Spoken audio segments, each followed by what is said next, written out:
Happy Aloha Friday, everyone, and welcome back to the CO2 Rundown. I'm your host, Chad Owens. Congratulations, another week down, and I hope it was another winning week for all of you.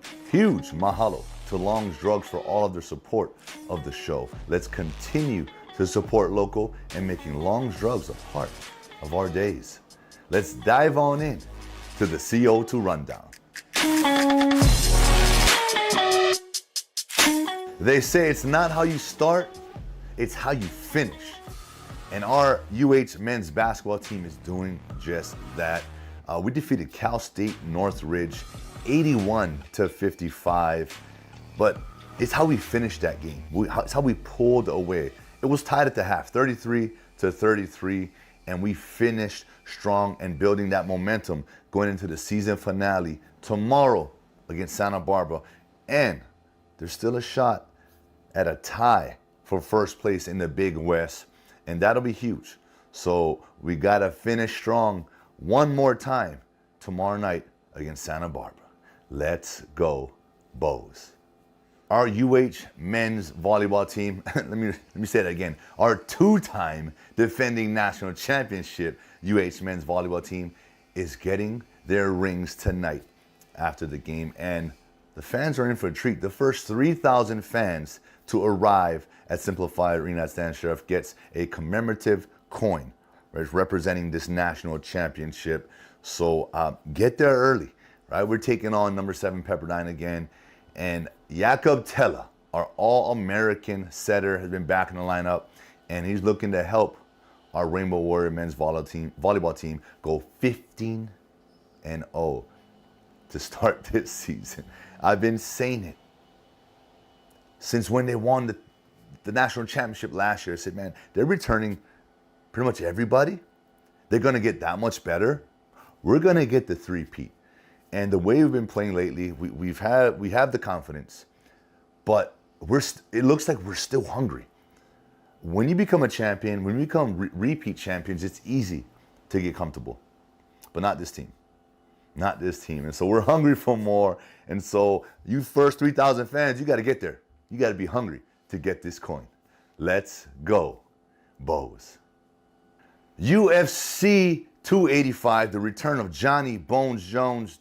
Jones is not so bony anymore. He's fighting in the heavyweight division. John Jones, to me, is probably pound for pound the best fighter of all time. Like, he's been so dominant while in that octagon.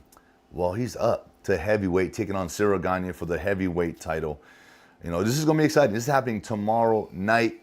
So all you UFC fans, I know you've had this marked in your calendar. John Jones is getting ready to take the throne, heavyweight. And I feel like he's going to get it done because he's just such an amazing athlete. He's a smart fighter. He always seems prepared in every single one of his fights.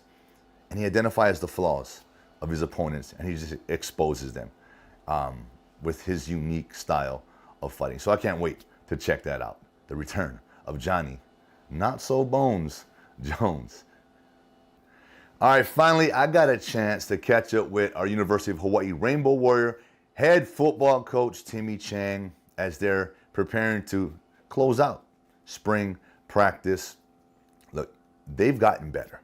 And although the weather hasn't been very nice for these boys, they've still been able to go out there and perform. You know, installing this run and shoot offense, going full-blown run and shoot. I've been saying it. It's going to give us a chance to be very successful on the offensive side of the football. So I got a chance to sit down with head coach Timmy Chang and catch up a little bit to see how these boys have been getting it done. Check it out. All right, and we back with Coach Timmy Chang, my boy. Man, Coach. Yo. How has spring ball been? I know this is going on is it 4th week? 3 weeks? Yes, the fourth week. Fourth week. Man, I don't remember spring ball ever being that long, but is it because of the way you guys have scheduled it? Yeah, we could go 5. It's just, the rules are that you get 15 practices. And so however you cut up 15 practices in 45 days is what they allow you to do.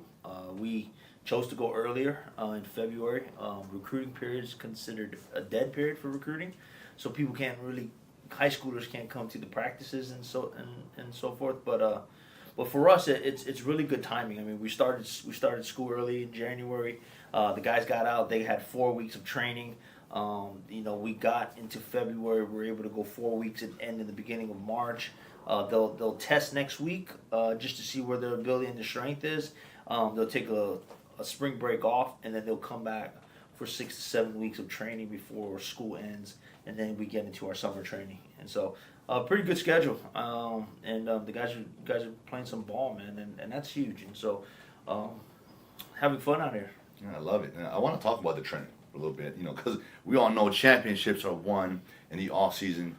Coming off year one, I know you couldn't wait to get right back to work to build upon what you guys have done in year one. We played together. You know what I was about, right? That work ethic in the gym, getting after it, and talking about that work ethic. You guys, the weight room is actually in Clum Gym because the athletic weight room is being sort of remodeled, right? How has that experience been like? Well, Clum Gym has been amazing. I mean, the history that's in Clum Gym is amazing, and so to be in there, be in one of our historical buildings.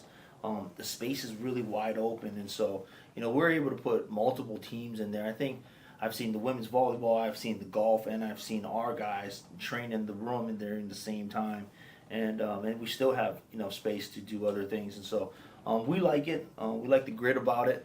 No doubt about it, Chad. This is a huge off season. From your first year to the second year, there has to be a big jump within your guys and within our mindset.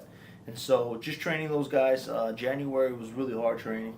A lot of things that we done were nothing to do with football, but more their mindset, their mentality, pushing them to their limits, and being able to go past those limits and know what to expect and really work together, really have that buy-in.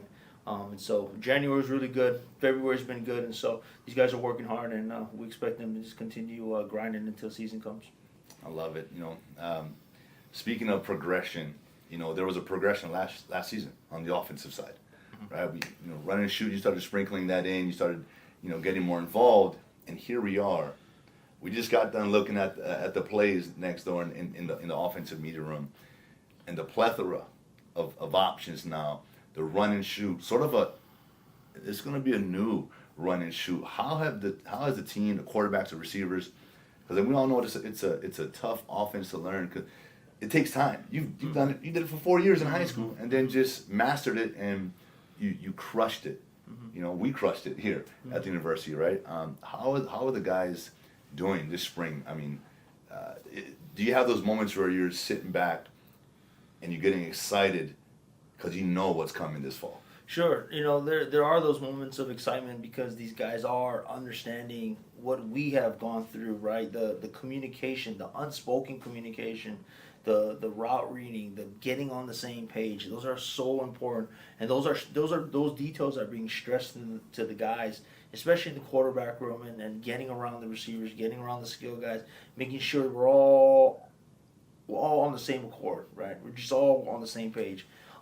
But there's growing pains that go with it. But these guys did a really good job, And so, at this point in finishing up our spring ball, it's about handing it off to them and letting them own it and becoming theirs, right?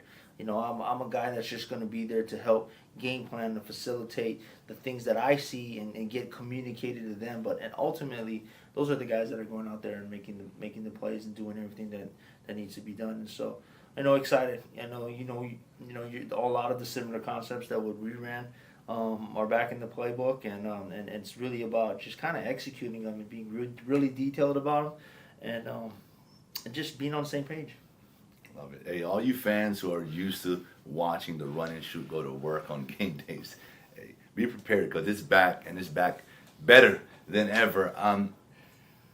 This year, spring ball started earlier because we're looking out. We're in Coach's office right now, and he gets to look at this beautiful Timmy Chang field.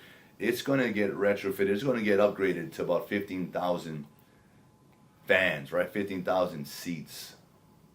What's the feeling there? It's a good feeling, right? The more people we can put in here, the more excitement that we'll have a chance to bring in, and just getting more people in the community involved, right?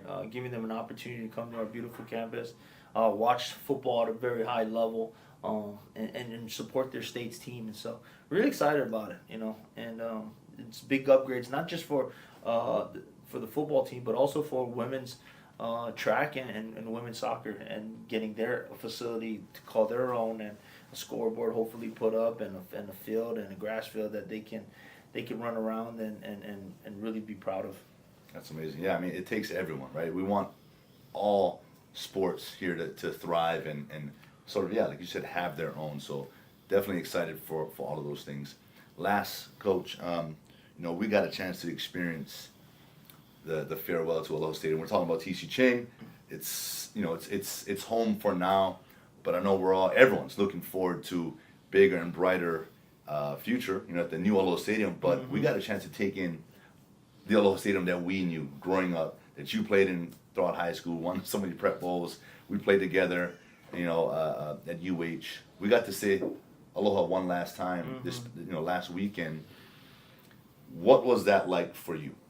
I thought Aloha Stadium did an unbelievable job of putting that event together, getting all the, the memorabilia, the things that mattered to our community, to the people that played there, all the events that were held there, not just sporting events, but concerts, and really the Aloha Stadium is going to be missed. I mean, it was a part of my upbringing, my childhood, and who I was as a person. A lot of great memories were happened there, and they happened. I remember more of the young age at 5 years old, running around and ball bowling ILH games, and my father officiating there. And so, I kind of grew up in there, but all the things that have happened to us, all the memories, all the joy that place brought, all the families that it brought together, the tailgating, the all-day events, going to UH football games, going to prep bowl, state championships, youth sports, baseball. I mean, it was really sad to say goodbye, and really when you walked in there, you forget how grand it looked, right, and how big it is. And so, just the feeling and the excitement that the stadium brought to me and you is special. And so I'm sad to see it leave, but we're closing the chapter and closing the door, and I can't wait to see what the next chapter holds for the state of Hawaii and a new beautiful stadium. Well, that's amazing. Yeah, I think we all are, and I saw the looks on the players' faces. That, yeah, a lot of them, probably most of your players, haven't played in that stadium, but I think they were in there and they felt the energy. They probably felt the energy, the mana of the past. This is what it was about. Okay, historic, but it gives them a sense of something to look forward to. Even here, right? When this gets done, we're gonna get that awe feeling, right? It's gonna be, wow, like, okay, this is it. Like, this is a step up. And I think, yeah, closing that chapter, we're all looking forward to the new stadium. It's gonna be state of the art. It's gonna be unbelievable, and it's gonna be a time to start new memories and a new legacy. Right. And with that, Coach, I appreciate it. Appreciate you, brother. Man, look forward to seeing you guys tear it up this fall, but we're gonna be doing a lot more. Sitting down throughout the rest of spring, summer. We got to keep tabs on these Warriors, man. They are putting in the work. Let's go. And that is it for today's show. I want to thank you all so much for tuning in with me here today on this beautiful Aloha Friday afternoon. It doesn't matter if it's raining, it's cloudy, it's sunny. We live in the most beautiful place on earth. So with that, mahalo again for tuning in. Mahalo once again to Long's Drugs for all of their support of the show. Let's continue to support local and making Long's Drugs a part of our days. Enjoy the weekend, reset, relax, and recover, and set yourself up for another winning week. Aloha.